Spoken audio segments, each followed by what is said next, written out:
وَلَقَدْ يَسَّرْنَا الْقُرْآنَ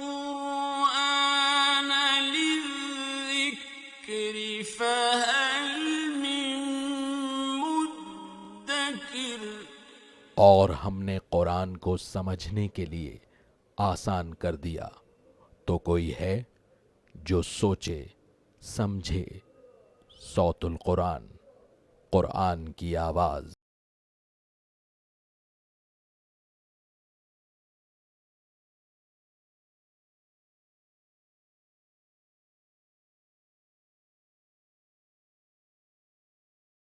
نحمده ونصلي على رسوله الكريم اما بعد فاعوذ بالله من الشيطان الرجيم بسم الله الرحمن الرحيم يسألونك عن الأنفال قل الأنفال لله والرسول فاتقوا الله وأصلحوا ذات بينكم وأطيعوا الله ورسوله إن كنتم مؤمنين صدق الله العظيم۔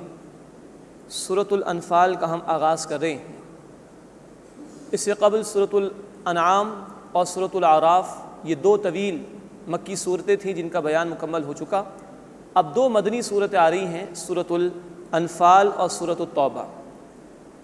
نوٹ فرمائیے کہ سورۃ الانعام اور سورۃ الاعراف میں مشرکین مکہ سے دو ٹوک انداز میں گفتگو کی گئی اور گویا ان پر اتمام حجت کر دیا گیا۔ اب جو دو صورتیں آ رہی ہیں، سورۃ الانفال اور سورۃ التوبہ، اس میں ہم دیکھیں گے کہ ان پر جو عذاب آیا اس کا بیان ہے۔ سورۃ الانفال میں غزوہ بدر کا ذکر ہے۔ یہ پہلی سزا تھی جو اللہ تعالیٰ کی طرف سے نافذ کی گئی مشرکین مکہ پر۔ اور سورہ توبہ میں ہم دیکھیں گے کہ ان کو مہلت دے دی گئی 4 مہینے کی، حجۃ الوداع سے 1 سال پہلے، اور اس سے کہہ دیا گیا اگر دین حق قبول نہیں کرو گے تو تمہیں قتل کر دیا جائے گا۔ وہ گویا کہ اللہ کی طرف سے جو عذاب آتا ہے اس کی آخری قسط کا بیان ہے جو انشاءاللہ ہم سورہ توبہ میں پڑھیں گے۔ سورۃ الاعراف میں ہم نے دیکھا تھا کہ جن قوموں نے رسولوں کی دعوت کو جھٹلایا وہ قومیں مٹا دی گئی تھیں۔ اس طرح کے عذاب کو عذاب استیصال کہا جاتا ہے۔ مشرکین مکہ کے لیے عذاب استیصال کی شکل یہ رہی کہ قسطوں میں ان پر عذاب آیا، جس کا آغاز ہوا تھا غزوہ بدر سے، جس میں ان کے 70 لوگ مارے گئے، 70 کے قریب قید کر لیے گئے۔ تو عذاب استیصال کہ جو کسی جھٹلانے والی قوم پر آتا ہے اس کا ذکر ہے سورۃ الانفال میں غزوہ بدر کے ضمن میں۔ مزید نوٹ فرمائیے کہ سورہ الانفال اور سورہ التوبہ دونوں مدنی صورتیں ہیں، اور ان میں جوڑے کی صورت یہی ہے جس کا ذکر آ چکا کہ عذاب کے حوالے سے پہلی قسط کا بیان سورۃ الانفال میں، اور آخری قسط جس میں کہ 4 مہینے کی مہلت ان کو دی گئی رہنے کے لیے عرب میں، اس کا بیان سورۃ التوبہ میں انشاءاللہ تعالی ہمارے سامنے آ جائے گا۔ مزید نوٹ فرمائی کہ سورۃ الانفال میں غزوہ بدر کے حالات پر تبصرہ ہے۔ غزوہ بدر یہ پہلا معرکہ تھا قتال کے حوالے سے باقاعدہ طور پر مسلمانوں اور مشرکین مکہ کے درمیان۔ اس اعتبار سے نوٹ فرمائیے کہ 13 برس تک رسول کریم صلی اللہ علیہ وسلم مکے میں رہے۔ اس وقت تک ہاتھ اٹھانے کی اجازت نہیں تھی، قتال کی، جنگ کی اجازت نہیں آئی تھی، بلکہ اس وقت تو ہاتھوں کو باندھے رکھنے کا حکم تھا۔ سورہ النساء آیت نمبر 77 میں اس کی تفصیل آ چکی ہے۔ 13 برس تک 4 کام کیے رسول اکرم صلی اللہ علیہ وسلم نے۔ قرآن کی دعوت کو عام کیا اور انقلابی دعوت توحید لوگوں کے سامنے پیش کی۔ جن لوگوں نے قبول کیا آپ صلی اللہ علیہ وسلم نے ان کو منظم کیا، ایک جماعت تیار کی۔ نمبر 3، جو صحابہ کرام رضی اللہ تعالی عنہم اجمعین آپ کو میسر آئے، آپ نے ان کی تربیت فرمائی قرآن کے ذریعے سے، اور انقلاب محمدی صلی اللہ علیہ وسلم کے لیے ان کو تیار کیا، ان کے دلوں کی دنیا کو بدل دیا تاکہ وہ اللہ کے دین کی خاطر سب کچھ قربان کرنے کے لیے تیار ہوں۔ اور چوتھا کام نبی صلی اللہ علیہ وسلم مستقلاً مکہ مکرمہ میں یہ کیا کہ صبر کے مرحلے سے آپ خود بھی گزرے اور صحابہ کو بھی گزارا۔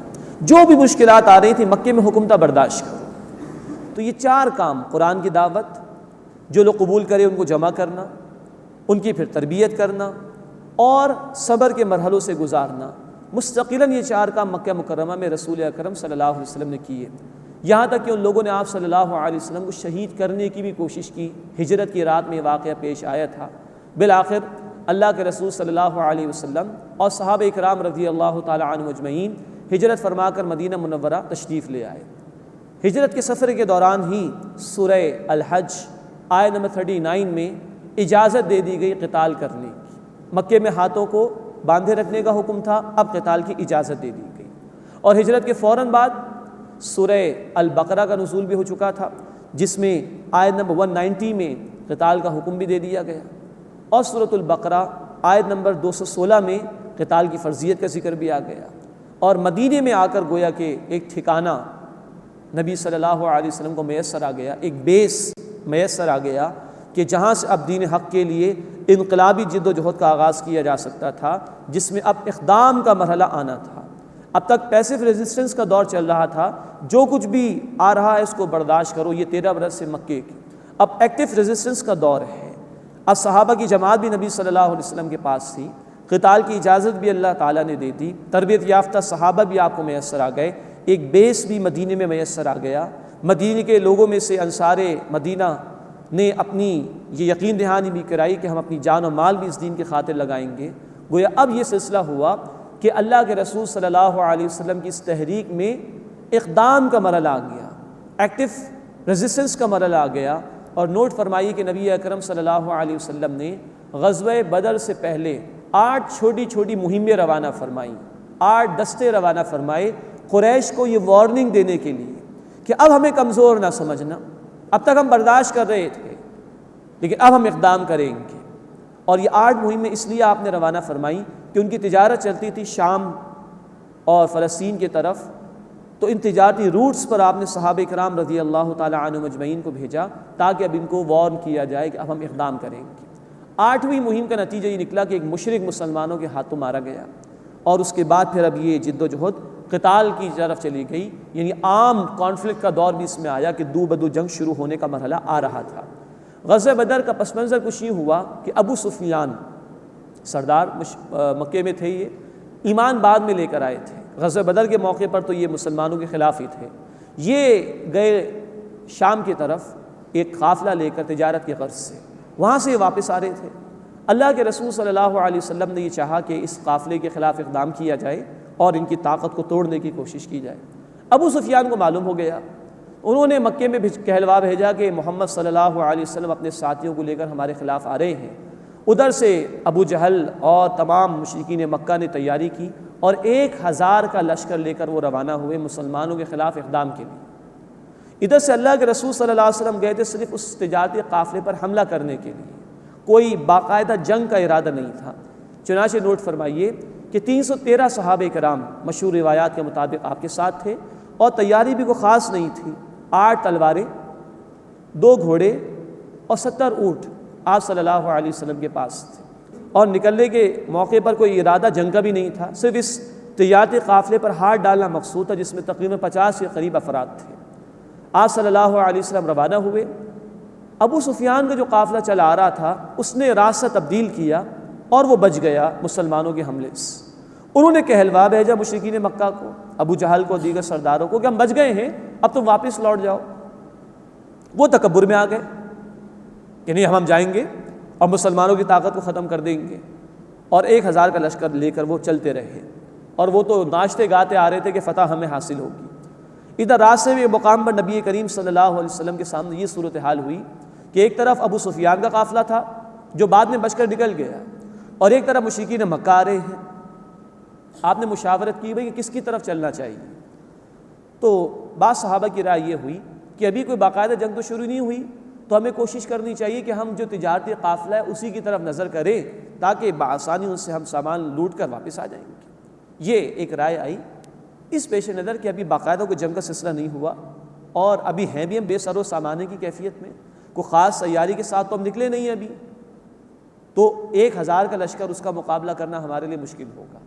جبکہ اللہ کی مشیت یہ تھی کہ جنگ ہو اور مسلمانوں کا اسی کیفیت میں کہ زیادہ تیاری نہیں، مقابلہ ہو 1000 کے لشکر سے، تو وہ ابو سفیان کا قافلہ نکل کر چلا گیا، وہ بچ گیا، اور ادھر اب مسلمانوں کے سامنے 1000 کا لشکر آ گیا۔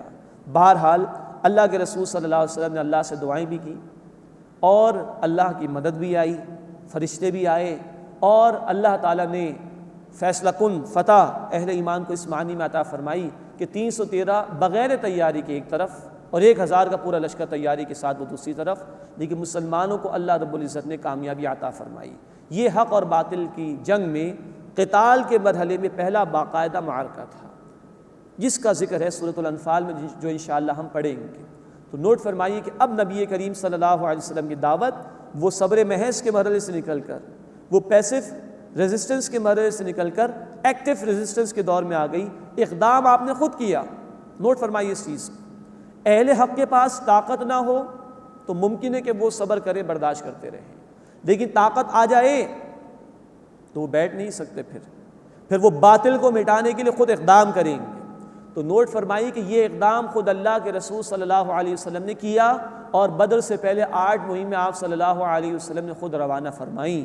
یہ گویا امت کے لیے بھی رہنمائی ہے کہ اللہ کے دین کے لیے جنگ کرنی ہوگی، طاقت جمع کرنا یہ ہماری ذمہ داری ہے، اس کا ذکر بھی سورۃ الانفال میں آئے گا، اور پھر اس کے مطابق عمل کرنا اور دین کی جد و جہد کو برپا کرنا اور یہاں تک کہ قتال کے مرحلے میں جانا، یہ اب امت کی ذمہ داری ہے، تاکہ اللہ کا دین حق غالب ہو اور انسانیت کو انصاف میسر آئے اور ظلم سے نجات مل جائے۔ یہ ہے جو غزوہ بدر کے حوالے سے انشاءاللہ ہم تبصرہ پڑھیں گے سورۃ الانفال میں۔ اب جو پہلا رکوع ہے اس میں ایک سوال پیدا ہوا تھا، انفال یعنی مال غنیمت کے حوالے سے، اس کا ذکر ہے، اہل ایمان کی صفات کا بیان ہے، اللہ نے بشارت دی تھی فرشتوں کی، اس کا ذکر ہے، اور بدر کا جو معرکہ پیش آیا اس کی حکمت کو اللہ تعالیٰ نے بیان فرمایا ہے۔ یسألونک عن الانفال، اے نبی صلی اللہ علیہ وسلم آپ سے انفال کے متعلق سوال کرتے ہیں۔ نفل کی جمع انفال، جنگ ہو تو اصل تو پیش در فتح ہوتی، کچھ مال ہاتھ آ جائے تو یہ ایک ایڈیشنل بات ہے۔ تو یہ پہلا مرحلہ تھا، جب قتال ہوا، باقاعدہ جنگ ہوئی، تو مسلمانوں نے سوال کیا کہ اللہ کے رسول صلی اللہ علیہ وسلم اب یہ مال غنیمت جو ہمیں مل رہا ہے اس کا ہم کیا کریں، کیونکہ یہ بھی اللہ کی رحمت ہوئی کہ گزشتہ امتوں میں یہ مال غنیمت حرام تھا، اس امت کے لیے حلال کر دیا گیا ہے، یہ بھی اللہ کی رحمت کا معاملہ اس امت کے لیے۔ آگے فرمائے کہ قل الانفال للہ والرسول، اے نبی صلی اللہ علیہ وسلم فرما دیجیے یہ غنیمت تو اللہ اور اس کے رسول صلی اللہ علیہ وسلم کے لیے ہے۔ ابھی تو دروازہ بالکل بند کر دیا تاکہ کوئی امید ہی باقی نہ رہے۔ باقی اس کی تفصیل انشاءاللہ ہم پڑھیں گے، آیت نمبر 41 میں اس کا ذکر آ جائے گا۔ مزید نوٹ فرمائیے، قرآن حکیم اللہ رب العزت نے تھوڑا تھوڑا کر کے رسول کریم صلی اللہ علیہ وسلم پر نازل فرمایا، تدریجاً گریجولی نازل فرمایا۔ حکمت یہی تھی کہ ایک سوسائٹی ڈیولپ ہو رہی تھی، ایک تحریک چل رہی تھی، اس معاشرے کے قیام اور اس تحریک کے درمیان کئی مرحلے آنے تھے، ہر مرحلے کے لیے ضرورت پیش آنی تھی، تو ہر مرحلہ چل رہا تھا، معاملات پیش ہو رہے تھے، سوالات اٹھ رہے تھے، اور اللہ کی کتاب میں جواب دیا جا رہا تھا۔ تو وہ تحریک بھی پائے تکمیل کو پہنچی، سوسائٹی بھی قائم ہو گئی، اب پورا ایک پیکج امت کے سامنے موجود ہے قرآن حکیم کی روشنی میں۔ لیکن 22.5 برس تک تقریباً یہ تھوڑا تھوڑا کر کے نازل ہوا، تاکہ جیسا مرحلہ آیا، جیسا سوال پیدا ہوا، ویسی ہدایت اللہ رب العزت کی طرف سے عطا کر دی گئی۔ یہ بھی حکمت ہے قرآن کے تھوڑا تھوڑا کر کے نازل کرنے میں۔ یسألونک عن الانفال، اے نبی صلی اللہ علیہ وسلم آپ سے انفال یعنی مال غنیمت کے متعلق سوال کرتے ہیں۔ قل الانفال للہ والرسول، اے نبی صلی اللہ علیہ وسلم فرما دیجئے یہ انفال تو اللہ اور رسول کے لیے ہیں۔ فاتقوا اللہ، بس اللہ کا تقوی اختیار کرو، اللہ کی نافرمانی سے بچو۔ واصلحوا ذات بینکم، اور آپس میں معاملات درست رکھو۔ واطیعوا اللہ ورسولہ، اور اطاعت کرو اللہ کی اور اللہ کے رسول صلی اللہ علیہ وسلم کی، ان کنتم مؤمنین، اگر تم ایمان لانے والے ہو۔ اس کے بعد آیت نمبر 2 آ رہی ہے، جس میں اللہ رب العزت نے اہل ایمان کی کچھ باطنی صفات کا ذکر فرمایا، جو پھر آیت نمبر 3 اور آیت نمبر 4 میں بھی بیان کیا گیا ہے۔ فرمایا کہ انما المؤمنون الذین اذا ذکر اللہ وجلت قلوبہم، بے شک مومن تو صرف وہی ہیں کہ جب اللہ کا ذکر کیا جاتا ہے تو ان کے دل کانپ اٹھتے ہیں۔ وَإِذَا تُلِيَتْ عَلَيْهِمْ آيَاتُهُ، اور جب جب ان کے سامنے اللہ کی آیات کی تلاوت کی جاتی ہے، زَادَتْهُمْ ایمانا، تو وہ آیات ان کے ایمان کے اعتبار سے انہیں بڑھا دیتی ہیں۔ وَعَلَىٰ رَبِّهِمْ يَتَوَكَّلُونَ، اور وہ اپنے رب پر توکل کرتے ہیں، بھروسہ رکھتے ہیں۔ بتایا گیا کہ اہل ایمان کی شان یہ کہ جب بھی اللہ کا ذکر ہوتا ہے ان کے دل اللہ کے ذکر سے کانپ اٹھتے ہیں۔ یہ ایمان والوں کی باطنی کیفیات کا ذکر آ رہا ہے۔ اور جب جب ان کے سامنے قرآن کی آیات کی تلاوت کی جاتی ہے تو یہ آیات ان کے ایمان میں اضافہ کر دیتی ہیں۔ یہ آیت بتا رہی ہے کہ ایمان جس کا تعلق دل کی گہرائیوں سے ماننے سے ہے، حقیقی ایمان جس کی بنیاد پر عمل میں تبدیلی آتی ہے، جس کی بنیاد پر آخرت میں فیصلے ہوں گے، وہ ایمان ملتا ہے قرآن کی آیات کے ذریعے سے۔ ایمان نہیں وہ جنس جسے لے آئیں دکان فلسفہ سے، ڈھونڈے سے ملے گی قاری کو وہ قرآن کے سپاروں میں۔ اس قرآن سے ایمان ملتا ہے، حقیقی ایمان۔ نوٹ فرمائیے، ایک ہے اقرار باللسان، جو شخص چاہے کلمہ پڑھ لے، قبول کر لے، اس سے ضروری نہیں کہ عمل میں تبدیلی آئے، لیکن ایک تصدیق بالقلب، دل کی گہرائیوں سے ماننا، یہ ہے بندہ مومن کا کردار۔ جب دل میں ایمان ہوتا ہے تو لازماً عمل میں تبدیلی آتی ہے۔ وَعَلَىٰ رَبِّهِمْ يَتَوَكَّلُونَ، اور وہ اپنے رب پر توکل کرتے ہیں۔ الَّذِينَ يُقِيمُونَ الصَّلَاةَ، وہ نماز قائم کرتے ہیں۔ وَمِمَّا رَزَقْنَاهُمْ يُنْفِقُونَ، اور جو ہم نے رزق میں سے انہیں عطا کیا ہے اس میں سے خرچ کرتے ہیں۔ اولئک هم المؤمنون حقا، یہی پکے مومن ہیں، اللہ ہمیں ان میں شامل فرمائے۔ لہم درجات عند ربہم ومغفرۃ ورزق کریم، ان کے لیے ان کے رب کے ہاں درجات ہیں اور بخشش اور عمدہ رزق ہے۔ یہ ہے جو باطنی صفات بیان ہوئی ہیں اس مقام پر اہل ایمان کی۔ نوٹ فرمائیے، اسی سورہ مبارکہ میں آیت نمبر 74 ہم پڑھیں گے، وہاں پر بھی یہ الفاظ آئیں گے، اولئک هم المؤمنون حقا، یہی پکے مومن ہیں۔ اور وہاں اس سے پہلے یہ بات بیان ہوئی ہے کہ اہل ایمان اللہ کے راستے میں جہاد کرتے ہیں۔ تو پکے اہل ایمان، دل کی گہرائیوں سے ایمان رکھنے والے اہل ایمان وہ ہیں جن کے قلب میں یقین ہوتا ہے، دل میں ایمان ہوتا ہے گہرائی والا، اور عمل میں جہاد فی سبیل اللہ نظر آتا ہے۔ یہ ایمان حقیقی کے دو اجزاء ہیں، دل میں قلبی یقین والا ایمان اور عمل میں جہاد فی سبیل اللہ، جس کا ذکر اسی سورہ مبارکہ میں آیت نمبر 74 میں انشاءاللہ ہم پڑھیں گے۔ یہ پکے اہل ایمان کی صفات ہیں، اللہ ہمیں بھی یہ صفات عطا فرمائے۔ اب بدر کی حکمت بیان کی جا رہی کہ یہ معاملہ کیوں پیش آیا تھا۔ کما خرجک ربک من بیتک بالحق، جیسے کہ نبی صلی اللہ علیہ وسلم آپ کے رب نے آپ کو آپ کے گھر سے بامقصد طور پر نکالا اقدام کے لیے۔ وَإِنَّ فَرِيقًا مِّنَ الْمُؤْمِنِينَ لَكَارِهُونَ، اور یقیناً اہل ایمان میں سے ایک جماعت ناخوش تھی۔ مطلب یہ وہ لوگ تھے کہ جو چاہتے تھے کہ جھگڑا نہ کیا جائے، جو یہ چاہتے تھے کہ ابھی لڑائی کی شاید ضرورت نہیں ہے، اور ابھی ہماری تعداد بھی کم ہے، ابھی تیاری بھی اتنی نہیں ہے، اس وجہ سے انہوں نے یہ رائے پیش کی کہ اگر ابھی وہ 1000 کے لشکر سے لڑنے کی کوشش نہ کی جائے تو بہتر ہے۔ یجادلونک فی الحق بعد ما تبین، وہ آپ سے حق کے بارے میں جھگڑتے تھے جبکہ وہ ظاہر ہو چکا تھا۔ کأنما یساقون الی الموت، جیسے کہ وہ ہانکے جا رہے ہوں موت کی طرف۔ وہم ینظرون، اور وہ اسے دیکھ بھی رہے ہیں۔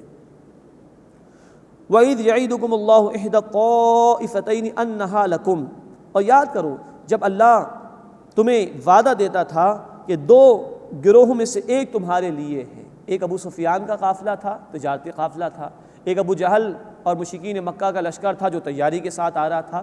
تو اللہ نے وعدہ کیا تھا کہ وہ ایک لشکر تمہیں عطا فرما دے گا، ایک گروہ تمہیں عطا فرما دے گا، یعنی تمہیں اس پر کامیابی دے دے گا۔ وَتَوَدُّونَ أَنَّ غَيْرَ ذَاتِ الشَّوْكَةِ تَكُونُ لَكُمْ، اور تم یہ چاہتے تھے کہ جس ایک میں کانٹا نہ لگے وہ تمہارے لیے ہو جائے۔ مطلب تمہاری خواہش یہ تھی کہ جو تجارتی قافلہ ہے اس پر ہاتھ ڈال لیا جائے کیونکہ وہاں محنت نہیں کرنی پڑے گی۔ وَيُرِيدُ اللَّهُ أَن يُحِقَّ الْحَقَّ بِكَلِمَاتِهِ، اور اللہ چاہتا تھا کہ ثابت کر دے حق کو اپنے کلمات کے ذریعے سے۔ وَيَقْطَعَ دَابِرَ الْكَافِرِينَ، اور کافروں کی جڑ کاٹ دے۔ اللہ کی پلاننگ یہ تھی، اللہ حق کو غالب کرنا چاہتا تھا، اس لیے اس نے یہی چاہا کہ تمہارا مقابلہ 1000 کے ہی لشکر سے ہو تاکہ حق کو اللہ بالکل واضح فرما دے۔ لِيُحِقَّ الْحَقَّ وَيُبْطِلَ الْبَاطِلَ وَلَوْ كَرِهَ الْمُجْرِمُونَ، تاکہ اللہ حق کو حق ہونا ثابت فرما دے اور باطل کو باطل ہونا ثابت فرما دے، چاہے مجرمین کتنا ہی ناپسند کریں۔ اب ذکر آ رہا ہے دعاؤں کے حوالے سے۔ اذ تستغیثون ربکم، یاد کرو کہ جب تم اپنے رب کو پکار رہے تھے، فریاد کر رہے تھے، فاستجاب لکم، اس نے تمہاری دعا قبول کر لی۔ اللہ کے رسول صلی اللہ علیہ وسلم نے صفیں ترتیب دے دی تھی، صحابہ کو ان کے مقامات پر کھڑا کر دیا تھا، اور رات بھر آپ نے اللہ رب العزت سے دعا فرمائی۔ اور مسلم شریف کی روایت ہے، اس یقین کے ساتھ دعا کہ اللہ اگر آج تو نے اپنے مٹھی بھر بندوں کی مدد نہیں کی تو کل کوئی تیری عبادت کرنے والا نہیں ہوگا، اس یقین کے ساتھ دعا کی ہے۔ فاستجاب لکم، تو اللہ نے تمہاری دعا قبول فرما لی۔ انی ممدکم بألف من الملائکۃ مردفین، کہ بے شک میں تمہاری مدد کروں گا 1000 لگاتار آنے والے فرشتوں کے ذریعے سے۔ اب یہ اللہ نے بشارت دے دی، 1000 کا لشکر سامنے ہے، تم آگے بڑھو، میں 1000 فرشتوں کو بھیج دوں گا چنانچہ مسلم شریف ہی کی روایت ہے، ایک انصاری صحابی رضی اللہ تعالی عنہ نے فرمایا رسول اللہ صلی اللہ علیہ وسلم سے کہ اللہ کے رسول صلی اللہ علیہ وسلم، میں نے کوڑے کے برسنے کی آواز سنی، میں نے گھوڑے کی آواز سنی، ایک کافر مر بھی گیا، مجھے کوئی نظر نہیں آیا۔ اللہ کے رسول صلی اللہ علیہ وسلم فرمایا کہ یہ فرشتے تھے جو اللہ کی طرف سے تمہاری مدد کو آئے تھے۔ وما جعلہ اللہ الا بشرا، اور اللہ نے اس کو نہیں بنایا مگر تمہارے لیے ایک خوشخبری، وَلِتَطْمَئِنَّ بِهِ قُلُوبُكُمْ، اور تاکہ اس سے تمہارے دل مطمئن ہو جائیں، وَمَا النَّصْرُ إِلَّا مِنْ عِنْدِ اللَّهِ، اور مدد تو صرف اللہ ہی کی طرف سے ہے، إِنَّ اللَّهَ عَزِيزٌ حَكِيمٌ، بے شک اللہ زبردست ہے، حکمت والا ہے۔ یہ اللہ نے تمہیں مطمئن کرنے کے لیے خوشخبری سنائی ہے، ورنہ اللہ فرشتوں کے بغیر بھی غلبہ رکھنے والا ہے، حکمت والا ہے، اس کے بغیر بھی وہ تمہیں غلبہ عطا فرما سکتا تھا، لیکن تمہیں ثابت قدم رکھنے کے لیے، تمہیں مطمئن کرنے کے لیے خوشخبری بھی اللہ تعالیٰ نے سنا دی۔ اب اس کے بعد دوسرا رکوع سورہ مبارکہ کا آ رہا ہے، اس میں بدر کے حالات کا مزید ذکر ہے۔ فرشتوں کو اللہ نے حکم دیا تھا کہ وہ اہل ایمان کی مدد کریں، اسی طرح جو دین کے لیے جد و جہد ہوتی ہے اللہ تعالیٰ نے اس جد و جہد کی نسبت اپنی طرف فرمائی ہے، اس کا بھی بیان آئے گا، اور مشرکین کو دھمکی دی گئی ہے۔ اذ یغشیکم النعاس امنۃ منہ، اور یاد کرو جب اللہ نے تم پر اونگ کو طاری فرما دیا، مراد ہے کہ رات بھر اطمینان کی نیند آئی صحابہ کرام رضی اللہ تعالی عنہم اجمعین کو۔ وَيُنَزِّلُ عَلَيْكُم مِّنَ السَّمَاءِ مَاءً لِيُطَهِّرَكُم بِهِ، اور اللہ نے تم پر آسمان سے پانی اتارا یعنی بارش برسا دی تاکہ تمہیں اس کے ذریعے سے پاک فرما دے۔ صحابہ کرام ایک ایسی جگہ پر تھے کہ جہاں ریتیلی زمین تھی، بارش برسی تو وہ زمین بھی پکی ہو گئی، صحابہ نے پانی کو جمع بھی کر لیا، وہ ذرا نشیب کی طرف تھوڑا تھے، اور پھر اس کے ذریعے سے غسل وغیرہ کا بھی اہتمام کیا، فریش بھی ہو گئے۔ لِيُطَهِّرَكُم بِهِ، تاکہ اللہ تمہیں پاک فرما دے اس کے ذریعے سے، وَيُذْهِبَ عَنْكُمْ رِجْزَ الشَّيْطَانِ، اور تاکہ اللہ تم سے شیطان کی گندگی کو دور فرما دے، یعنی شیطان اگر کچھ وسوسہ ڈالنے کی کوشش کرے تو اللہ اس پانی کے ذریعے سے اس کو دور فرما دے، وَلِيَرْبِطَ عَلَىٰ قُلُوبِكُمْ، اور تاکہ تمہارے دلوں کو مضبوط فرما دے، وَيُثَبِّتَ بِهِ الْأَقْدَامَ، اور اس کے ذریعے سے تمہارے قدموں کو اللہ جماعت دے۔ تو صحابہ کرام کے لیے تو بارش رحمت ہو گئی، مشرکین ایک سخت اور پکی زمین کی جگہ پر تھے، وہاں پر کیچڑ ہی کیچڑ ان کے لیے پیدا ہو گئی، یہ اللہ تعالیٰ نے معاملہ فرمایا۔ اذ یوحی ربک الی الملائکۃ انی معکم، یاد کرو جب تمہارے رب نے فرشتوں کو وحی بھیجی کہ میں تمہارے ساتھ ہوں۔ فثبتوا الذین آمنوا، پس تم ثابت قدم رکھو اہل ایمان کو۔ سألقی فی قلوب الذین کفروا الرعب، ان قریب کافروں کے دلوں میں میں رعب ڈال دوں گا۔ فاضربوا فوق الاعناق، تم ان کی گردنوں کے اوپر ضرب لگاؤ۔ واضربوا منہم کل بنان، اور ان کے ایک ایک پور پر ضرب لگاؤ۔ اب یہ اللہ نے بارش برسا دی، مادی اعتبارات سے بھی اللہ کی مدد آ گئی، اب یہ روحانی مدد کا ذکر بھی آ گیا کہ فرشتوں کو اللہ نے مقرر فرما دیا اہل ایمان کی مدد کے لیے اور ان کی ثابت قدمی کے لیے، اور مشرکین کو عذاب دینے کے لیے بھی فرشتوں کو اللہ کی طرف سے مقرر کر دیا گیا کہ ان کی گردنوں پر بھی ضربے لگاؤ اور ان کے ایک ایک پور پر ضرب لگاؤ۔ ذالک بأنہم شاقوا اللہ ورسولہ، یہ اس لیے کہ انہوں نے مخالفت کی اللہ کی اور اللہ کے رسول صلی اللہ علیہ وسلم کی۔ وَمَن يُشَاقِقِ اللَّهَ وَرَسُولَهُ، اور جو مخالفت کرے اللہ تعالیٰ اور اللہ کے رسول صلی اللہ علیہ وسلم کی، فَإِنَّ اللَّهَ شَدِيدُ الْعِقَابِ، تو بے شک اللہ تعالیٰ سخت سزا دینے والا ہے۔ یہ مشرکین کے حوالے سے بیان کر دیا گیا کہ اللہ کا عذاب ان پر اس لیے آیا کہ انہوں نے اللہ کی مخالفت کی اور اللہ کے رسول صلی اللہ علیہ وسلم کی مخالفت کی۔ ذَلِكُمْ فَذُوقُوهُ، یہ تو تم چکھو۔ وَأَنَّ لِلْكَافِرِينَ عَذَابَ النَّارِ، اور یقیناً کافروں کے لیے آگ کا عذاب بھی ہے۔ یہ تو دنیا کی سزا ہوئی اور آخرت میں سے زیادہ سخت سزا دی جائے گی جہنم کی آگ کی۔ اب اہل ایمان کو کچھ ہدایات دی جا رہی ہیں۔ یا ایھا الذین آمنوا، اے وہ لوگوں جو ایمان لائے ہو، اذا لقیتم الذین کفروا زحفا، جب تم ان لوگوں سے دو بدو ملو جن لوگوں نے کفر کیا میدان جنگ میں، فلا تولوہم الادبار، تو ان سے پیٹھ نہ پھیرو، مراد ہے کہ ثابت قدمی سے پھر ان کا مقابلہ کرو۔ وَمَن يُوَلِّهِمْ يَوْمَئِذٍ دُبُرَهُ إِلَّا مُتَحَرِّفًا لِقِتَالٍ أَوْ مُتَحَيِّزًا إِلَىٰ فِئَةٍ، پھر جو کوئی اس دن ان سے پیٹھ پھیر لے سوائے اس کے کہ جو کوئی تدبیر کرنا چاہے جنگ کے لیے یا اپنی جماعت کی طرف جا ملنا چاہے، فَقَدْ بَاءَ بِغَضَبٍ مِّنَ اللَّهِ، پس وہ لوٹا اللہ کے غضب کے ساتھ، وَمَأْوَاهُ جہنم، اور اس کا ٹھکانہ جہنم ہے، وبئس المصیر، اور وہ لوٹنے کے اعتبار سے برا ٹھکانہ ہے۔ یعنی یہ کہ جب مقابلہ ہو جائے تو آپ ثابت قدمی سے مقابلے کا اہتمام کرو اور ڈٹ کے ان کے ساتھ مقابلہ کرو، اور اس دن پیٹھ اگر کوئی پھیرے گا تو اللہ کے غضب کے ساتھ آئے گا اور جہنم کا ٹھکانہ اپنے لیے بنائے گا۔ بخاری شریف کی بھی حدیث ہے، اللہ کے رسول صلی اللہ علیہ وسلم نے فرمایا 7 ہلاک کرنے والی چیزوں سے بچو، جس میں سے ایک یہ بھی ہے کہ مقابلے کے دن کوئی فرار اختیار کر لے۔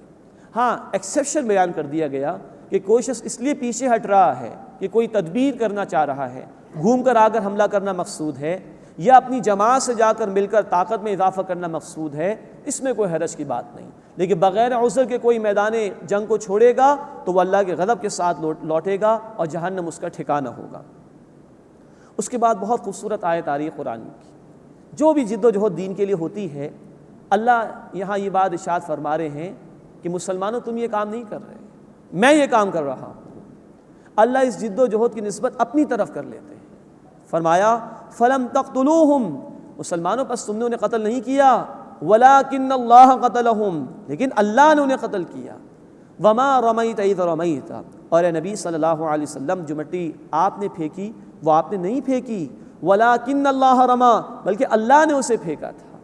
میدان میں ایک موقع پر ایسا ہوا کہ اللہ کے رسول صلی اللہ علیہ وسلم نے ہاتھ میں مٹی لی اور پھونک ماری تو کفار کی آنکھوں میں چلی گئی، بھگدڑ مچی ان کی صفوں میں، اور مسلمانوں نے ان کو قتل کیا۔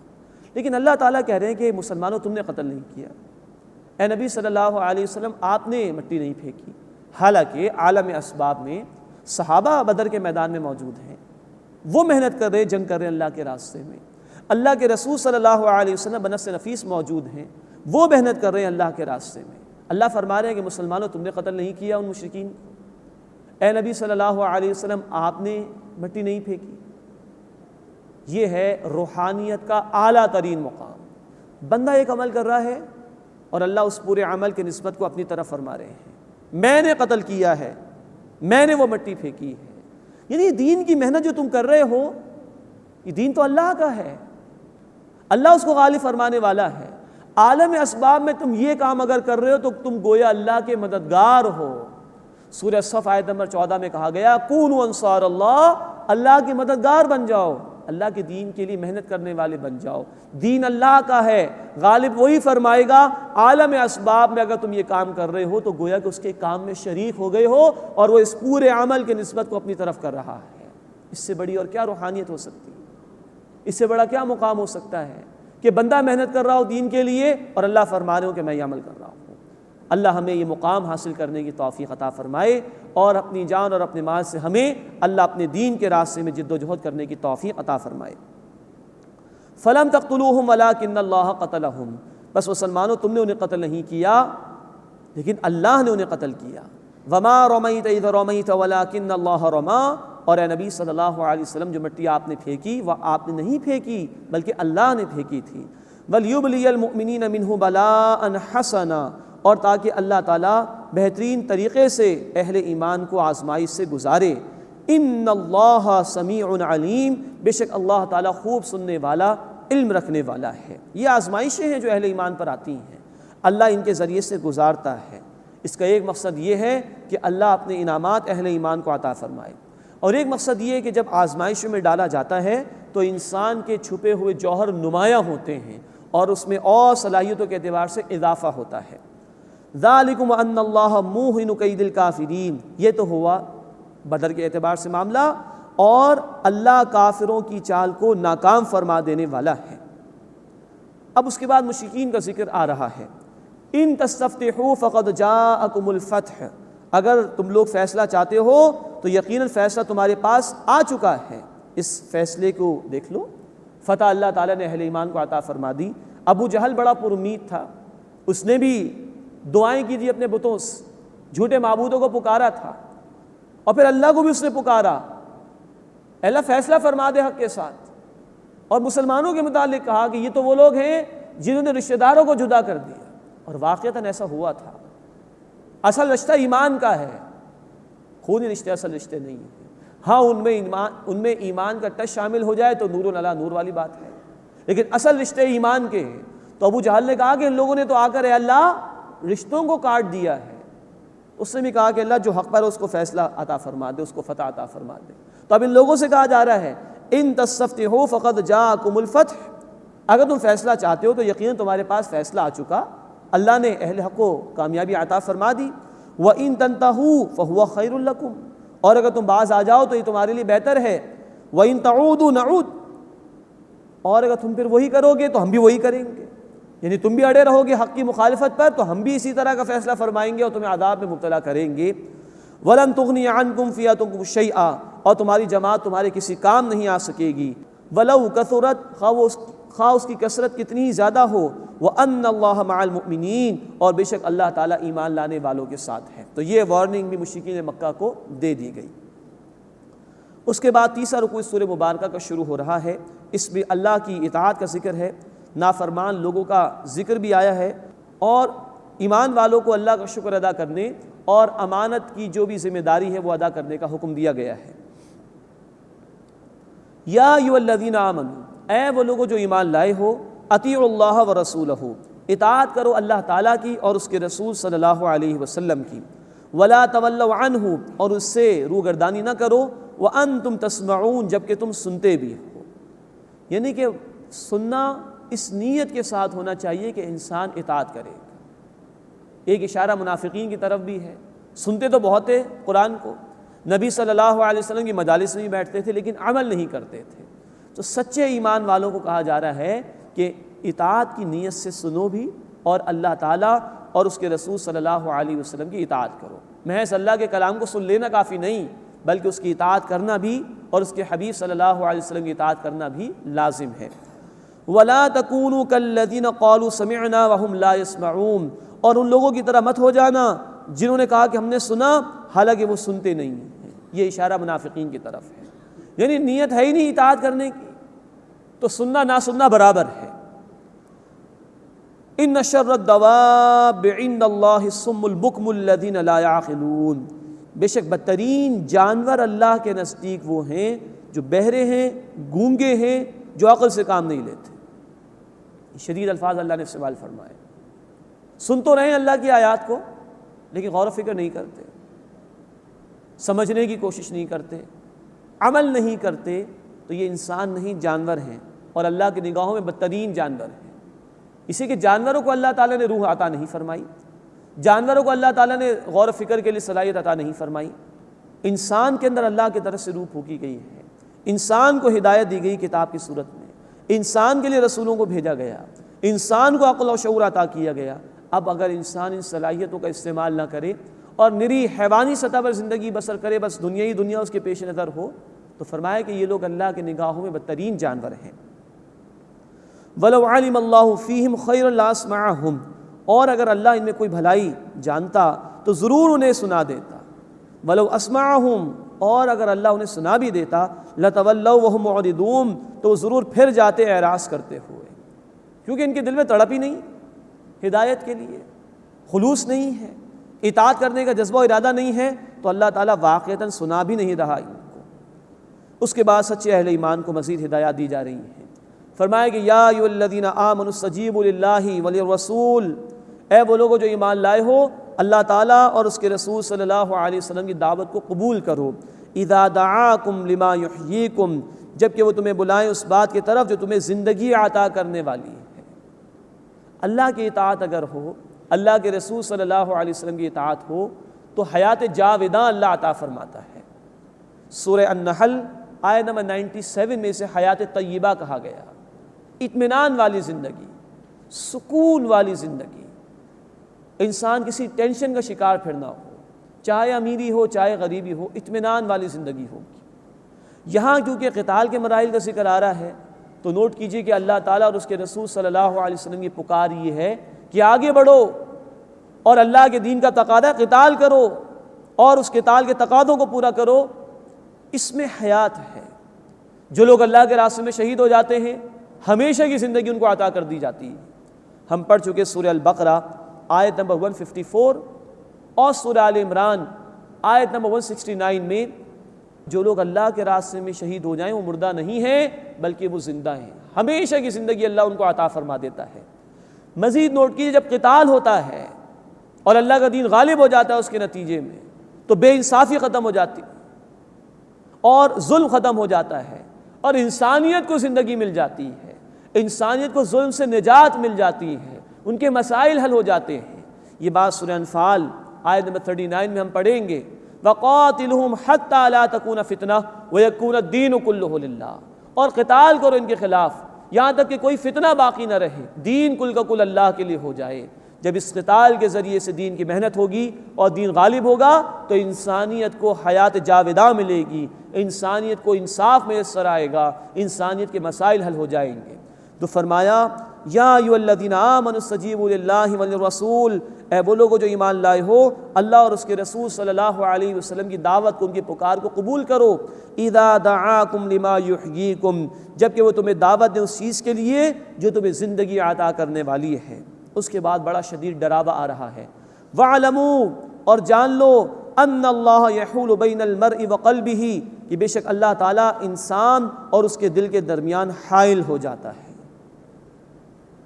یعنی کہ اللہ تعالیٰ ہدایت واضح فرما دے، بندے کے پاس صلاحیت بھی ہے، دل گواہی بھی دے رہے کہ بات ٹھیک ہے، اب اگر انسان آگے نہ بڑھے، حق کو قبول کرنے کی کوشش نہ کرے، اللہ کے دین کے تقاضوں پر عمل نہ کرے، تو اللہ تعالیٰ قبول حق کی صلاحیت کو ہی چھین لیتا ہے۔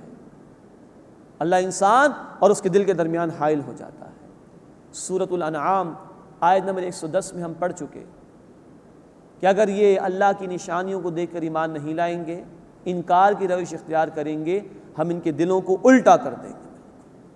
سورہ البقرہ آیت نمبر 6 میں ہم پڑھ چکے، ختم اللہ علی قلوبہم، اللہ نے ان کے دلوں پر مہر لگا دی۔ جب بندہ جانتے بوجھتے انکار کر دے تو حق قبول کرنے کی صلاحیت چھین لی جاتی ہے۔ یہ بہت بدترین سزاؤں میں سے ایک سزا ہے جو دنیا میں کسی بندے کو دی جائے کہ اب وہ آنا بھی چاہے تو اللہ اس کو حق قبول کرنے کی صلاحیت اس لیے نہیں دے گا کہ اس نے جانتے بوجھتے اس کا انکار کیا تھا۔ اللہ اس سے ہماری حفاظت فرمائے۔ اور دین کے جو تقاضے ہمارے سامنے آ رہے ہیں، یہ غزوہ بدر کیا ہے؟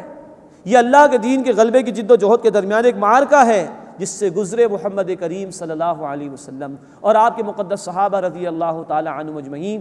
آج اللہ کا دین مغلوب ہے، جس کو محمد کریم صلی اللہ علیہ وسلم غالب کر کے گئے تھے۔ آج امت سے یہ تقاضا ہے کہ وہ آگے بڑھے اور دین کے ان تقاضوں پر عمل کرے۔ اللہ ہمیں اس کی توفیق عطا فرمائے۔ فرمایا وَاعْلَمُوا أَنَّ اللَّهَ يَحُولُ بَيْنَ الْمَرْءِ وَقَلْبِهِ، اور جان لو اللہ بندے اور اس کے دل کے درمیان حائل ہو جاتا ہے۔ وَأَنَّهُ إِلَيْهِ تُحْشَرُونَ، اور یہ کہ اسی کی طرف تم سب لوٹائے جاؤ گے۔ وَاتَّقُوا فِتْنَةً لَا تُصِيبَنَّ الَّذِينَ ظَلَمُوا مِنكُمْ خَاصَّةً، اور ڈرو اس فتنے سے، اس عذاب سے جو تم میں سے خاص طور پر انہی لوگوں پر نہیں آئے گا جنہوں نے ظلم کی روش اختیار کی۔ وَاعْلَمُوا، اور جان لو، أَنَّ اللَّهَ شَدِيدُ الْعِقَابِ، بے شک اللہ سخت سزا دینے والا ہے۔ یہاں پر ڈراوا یہ دیا جا رہا ہے کہ جب اللہ کا عذاب آتا ہے تو عذاب عام ہوتا ہے، پھر ہر ایک اس میں مبتلا اور گرفتار کیا جاتا ہے، سوائے ان لوگوں کے جو خود برائی سے بچتے ہوں اور دوسروں کو برائی سے روکنے کی کوشش کرتے ہوں۔ سورۃ الاعراف رکوع نمبر 21 میں یہ تفصیل ہمارے سامنے آ چکی ہے۔ 3 گروہوں کا وہاں پر ذکر آیا تھا۔ صرف وہی لوگ بچائے گئے اللہ کے عذاب سے جو خود بھی گناہ سے بچ رہے تھے اور دوسروں کو بھی روکنے کی کوشش کر رہے تھے۔ تو فرمایا کہ اس فتنے سے ڈرو جو پھر خاص انہی لوگوں پر نہیں آئے گا جو ظلم کی روش اختیار کرنے والے ہیں، پھر وہ ہر ایک پر آئے گا، اور بچائے صرف وہ جاتے ہیں جو خود بھی نیکی کرنے والے اور دوسروں کو نیکی کی دعوت دینے والے ہوں، جو خود بھی بدی سے بچنے والے اور دوسروں کو بھی بدی سے روکنے والے ہوں۔ اللہ ہمیں اپنے عذاب سے محفوظ فرمائے اور ہمیں نیک بننے اور نیکی کی دعوت دینے کی توفیق عطا فرمائے، ہمیں بدی سے بچنے اور دوسروں کو بھی روکنے کی توفیق عطا فرمائے۔ وَاذْكُرُوا إِذْ أَنْتُمْ قَلِيلٌ، اور یاد کرو جب تم تعداد میں کم تھے، مُسْتَضْعَفُونَ فِي الْأَرْضِ، زمین میں کمزور بنا دیے گئے تھے، تَخَافُونَ أَن يَتَخَطَّفَكُمُ النَّاسُ، تمہیں اندیشہ تھا کہ لوگ تمہیں اچک کر لے جائیں گے، مرادیں مٹا دیں گے۔ فَآوَاكُمْ، بس اللہ نے تمہیں ٹھکانہ عطا فرمایا۔ وَأَيَّدَكُمْ بِنَصْرِهِ، اور اپنی مدد سے قوت عطا فرمائی۔ وَرَزَقَكُم مِّنَ الطَّيِّبَاتِ، اور تمہیں پاکیزہ چیزوں میں سے رزق عطا فرمایا۔ لَعَلَّكُمْ تَشْكُرُونَ، تاکہ تم شکر ادا کرو۔ یہ اشارہ ہے صحابہ کرام کی طرف، جب وہ مکے میں تھے بڑے کمزور تھے، مشرکین ان پر ظلم و ستم کرتے تھے، اتنے کمزور تھے کہ بخاری شریف میں واقعہ ہے، عبداللہ بن مسعود رضی اللہ تعالیٰ عنہ فرماتے ہیں کہ حرم میں اللہ کے رسول صلی اللہ علیہ وسلم نماز ادا کر رہے تھے۔ مشرکین میں سے ایک شخص عقبہ بن ابی معیط سردار تھا، اس نے عین نماز کی حالت میں ایک اونٹنی کا پورا رحم جس میں گندگی بھی شامل تھی وہ لے جا کر رسول اللہ صلی اللہ علیہ وسلم کے اوپر ڈال دیا۔ فرماتے میں دیکھ رہا تھا، میں رو گیا کہ ہم کمزور تھے، ہم کچھ نہیں کر سکتے تھے۔ حضرت فاطمہ الزہرا رضی اللہ تعالی عنہا آئیں اور انہوں نے پھر وہ گندگی صاف کی تھی۔ اتنے حالات آئے ہیں اللہ کے رسول صلی اللہ علیہ وسلم صحابہ پر۔ تو قرآن کہہ رہا ہے یاد کرو تم کم تھے، زمین میں دبا دیے گئے تھے، کمزور بنا دیے گئے تھے، اندیشہ تھا کہ یہ لوگ تمہیں مٹا دیں گے۔ اللہ نے مدینے کی صورت میں ٹھکانہ عطا فرما دیا، اللہ نے قوت عطا فرما دی، اللہ نے پاکیزہ رزق عطا فرما دیا تاکہ تم شکر ادا کرو۔ یہ ہے اللہ کے انعامات۔ نوٹ فرمائیے، قرآن ابد الآباد کے لیے رہنمائی ہے۔ قرآن کہتا ہے سورۃ الانبیاء آیت نمبر 10 میں، فیہ ذکرکم، اس قرآن میں تمہارا بھی ذکر موجود ہے۔ جو حالات صحابہ کرام رضی اللہ تعالی عنہم اجمعین کے ساتھ پیش آئے، پاکستان کے قیام کے موقع پر ہمارے آباء و اجداد کے ساتھ بھی ایسے ہی کچھ حالات پیش آئے تھے۔ ہم کمزور تھے، انگریز ہم پر قابض تھا، ہندو ہم سے بہت زیادہ اکثریت میں تھے۔ اللہ نے تمام تر مشکلات کے باوجود یہ خطہ زمین پاکستان ہمیں عطا فرمایا تاکہ ہم اس کا شکر ادا کریں۔ اگلی آیات میں کہا جا رہا ہے کہ اللہ اور رسول کی خیانت نہ کرو، آپس میں خیانت نہ کرو۔ صحابہ کرام نے تو اس امانت کا حق ادا کیا جو دین کی امانت ان کے پاس تھی، اس کے تقاضوں پر عمل کر کے دکھایا۔ لیکن ہم ذرا غور کریں کہ اللہ نے یہ خطہ زمین عطا فرمایا، ہم نے کیا شکر ادا کیا اس کا؟ اسلام کے نام پر ہم نے حاصل کیا تھا کہ آج ہم اسلام پر یہاں انفرادی اجتماعی سطح پر عمل کر رہے ہیں۔ اللہ ہمیں سوچنے کی توفیق عطا فرمائے۔ فرمایا کہ یا ایھا الذین آمنوا، اے وہ لوگوں جو ایمان لائے ہو، لا تخونوا اللہ والرسول، اللہ اور رسول صلی اللہ علیہ وسلم کی خیانت نہ کرو، وتخونوا اماناتکم وانتم تعلمون، اور جانتے بوجھتے آپس میں ایک دوسرے کے ساتھ خیانت نہ کرو۔ میں نے عرض کیا کہ صحابہ کرام رضی اللہ تعالی عنہم اجمعین گھر بار چھوڑا بھی، جانیں بھی قربان کی اللہ کے دین کے لیے، عمل بھی کیا، اس کو قائم بھی کر کے دنیا کے سامنے نمونہ پیش کیا۔ ہمیں جائزہ لینا چاہیے کہ ہم تو خیانت نہیں کر رہے اللہ اور رسول کے ساتھ۔ اللہ کے رسول علیہ الصلوۃ والسلام کی حدیث ہے بیہقی شریف میں، لا ایمان لمن لا امانت لہ، اس شخص کا کوئی ایمان نہیں جس میں امانت داری کا وصف نہیں۔ اور بخاری مسلم کی روایات ہیں، منافق کی ایک نشانی یہ ہے کہ وہ امانت میں خیانت کرتا ہے۔ اللہ ہمیں آپس کے معاملات میں بھی اپنی امانتوں کا حق ادا کرنے کی توفیق عطا فرمائے۔ روپے پیسے میں بھی امانت ہے، مشورہ کسی نے مانگا یہ بھی امانت ہے، کوئی منصب ہمارے پاس ہے وہ بھی امانت ہے، اور سب سے بڑی امانت اللہ کی کتاب، اللہ کا دین ہے۔ اس کے اندر خیانت اگر ہم کریں تو گویا ہم اللہ کے عذاب کو دعوت دے رہے ہیں۔ اللہ ہمیں اپنی امانتوں کو ادا کرنے اور اپنی کتاب اور اپنے دین کی بھی امانت کا حق ادا کرنے کی توفیق عطا فرمائے۔ یا ایھا الذین آمنوا، اے وہ لوگوں جو ایمان لائے ہو، لا تخونوا اللہ والرسول، اللہ اور رسول کے ساتھ خیانت نہ کرو، وتخونوا اماناتکم، اور آپس میں ایک دوسرے کے ساتھ خیانت نہ کرو اپنی امانتوں میں، وانتم تعلمون، جبکہ تم جانتے بھی ہو، واعلموا، اور جان لو، انما اموالکم واولادکم فتنہ، یقیناً تمہارے مال اور تمہاری اولادیں آزمائش کا ذریعہ ہیں۔ یہی بات آئی ہے سورۃ تغابن آیت نمبر 15 میں بھی، کہ کہیں مال کی محبت اور اولاد کی محبت میں امانتوں میں خیانت کرنے نہ بیٹھ جانا، کہیں ان کی محبت میں گرفتار ہو کر اللہ اور رسول کے ساتھ خیانت نہ کر لینا، اللہ کی کتاب اور اس کے دین کے تقاضوں سے روگردانی نہ کر لینا۔ ہمیں بھی دیکھنا چاہیے کہ ہم نے اپنے مالوں کی فکر تو کی قیام پاکستان کے بعد، اپنی اولاد کے کیریئرز بنانے کی فکر تو کی، لیکن اللہ کا دین مغلوب ہو گیا، اس کی ہمیں کوئی فکر نہیں۔ وہ دین جو بڑی شان سے نکلا تھا وطن سے، پردیس میں وہ آج غریب الغربا ہے۔ اللہ ہمیں اپنی امانتوں کا پاس کرنے کی اور ان کو ادا کرنے کی توفیق عطا فرمائے، اور مال اور اولاد جائز حد تک ان کو استعمال کیا جائے، مال حلال طریقے پر کمایا جائے، جائز طریقے پر خرچ کیا جائے، ٹھیک ہے، اولاد کی جائز ضروریات پوری کی جائے، ٹھیک ہے، لیکن سب سے بڑا حق اللہ اور اس کے دین کا ہے، اس کی ذمہ داری ادا کرنا یہ پہلی ذمہ داری ہے۔ وَأَنَّ اللَّهَ عِندَهُ أَجْرٌ عَظِيمٌ، اور اللہ تعالیٰ کے پاس بہت بڑا اجر ہے۔ اللہ تعالیٰ ہمیں آخرت کے اجر کو سامنے رکھتے ہوئے دین کے تقاضوں پر عمل کی توفیق عطا فرمائے۔ وآخر دعوانا ان الحمد للہ رب العالمین۔